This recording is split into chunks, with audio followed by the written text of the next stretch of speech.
Already చాలా దగ్గర మీ branches ఉన్నాయి. ఇప్పుడు హైదరాబాద్‌లో కూడా రాబోతుంది. అంటే ఇమ్మీడియేట్ హైదరాబాద్‌లో ఎందుకు రాలేదు సార్? అంటే ఆల్రెడీ హైదరాబాద్ ఈస్ ఫైనాన్షియల్‌గా చాలా పెద్ద సిటీ అని మనం చెప్పుకుంటున్నాం. సో ఇప్పటివరకు హైదరాబాద్‌లో రాకపోవడం లేదు, రాకపోవడం అన్నది లేదండి. ఇందులో ఒకటి మీ అండర్‌స్టాండింగ్ నేను కరెక్ట్ చేస్తాను. బోత్ తెలంగాణ, ఆంధ్రప్రదేశ్‌లో మా శాఖలు ఉన్నాయి, బ్రాంచెస్ ఉన్నాయి. బ్రాంచెస్ ఉన్నాయి. ఇక్కడ మీరు చూస్తే ఇప్పుడు సికింద్రాబాద్లో ఉంది, అల్వాల్లో ఉంది, ఇటు పక్క ఈసీఎల్ఎక్స్ రోడ్ నాగరం, దాదాపుగా 10 పైన బ్రాంచెస్ ఉన్నాయి మాకు.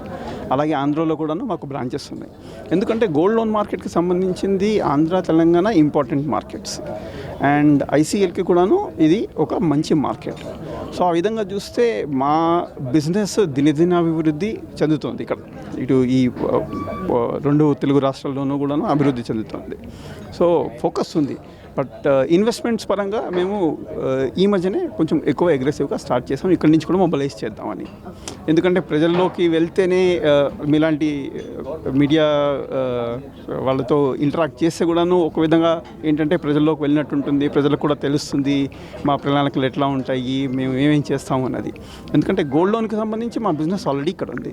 అండ్ ఇక్కడ ఇన్వెస్ట్ చేయాలి అంటే జనాలకి కూడా ఒక థాట్ ఉంటుంది. అంటే చాలా ఉన్నాయి, అక్కడ కూడా ఉన్నాయండి. చేస్తున్నాము, సో ఇక్కడే ఇన్వెస్ట్ ఎందుకు చేయాలి అనేది ఒక థాట్ ఉంటుంది కదా. ఒకటేంటంటే అండి, ఇన్వెస్ట్మెంట్ రంగంలో మీరు డైవర్సిఫికేషన్ అనేది ఇంపార్టెంట్.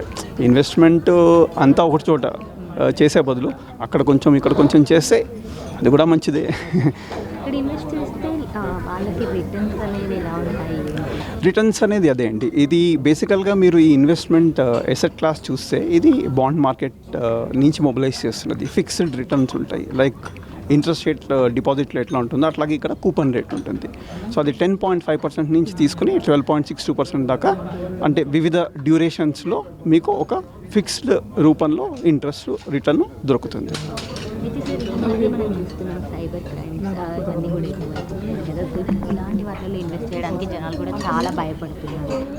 ఇందులో అటువంటి ఇబ్బంది ఉంటుందండి. ఎందుకంటే ఈ ఇన్వెస్ట్మెంట్స్ అంతా కూడాను ఒకటి ఏంటంటే వన్ టైం ఇన్వెస్ట్మెంట్. మీరు ఒకసారి అమౌంట్ ట్రాన్స్ఫర్ చేస్తే మీ డిమాట్ అకౌంట్కి అగెయిన్స్ట్గా అది అమౌంట్ అదే విలువ ఏదైతే ఉందో మీరు ఇన్వెస్ట్ చేస్తున్న దానికి క్రియేట్ అవుతుంది. సో రెగ్యులర్ ట్రాన్సాక్టింగ్ అకౌంట్ కాదు, మీకు బ్యాంక్ అకౌంట్ లాగా రెగ్యులర్ ట్రాన్సాక్టింగ్ అకౌంట్ కాదు. బ్యాంక్ అకౌంట్ అంటే మీకు అటువంటి థ్రెట్ ఉంటుంది, బట్ ఇందులో అటువంటి థ్రెట్ ఉండదు. అయితే సార్ ఇందులో ఎవరు ఇన్వెస్ట్ చేయాలి, ఎంత ఇన్వెస్ట్ చేయొచ్చు? మినిమం 10,000 అండి. మినిమం 10,000. మ్యాక్సిమం అనేది లిమిట్ లేదు. మా సైజ్ వచ్చేసి ఇష్యూ సైజ్ 100 కోట్లది. అంటే దీంట్లో ఇన్వెస్ట్ చేయడానికి ఏమైనా ఫస్ట్ ఏదైనా తీసుకోవాలి సార్? కార్డ్స్ కానీ ఏమనలేదు, మీకు ఒక బ్యాంక్ అకౌంట్ ఉండాలి.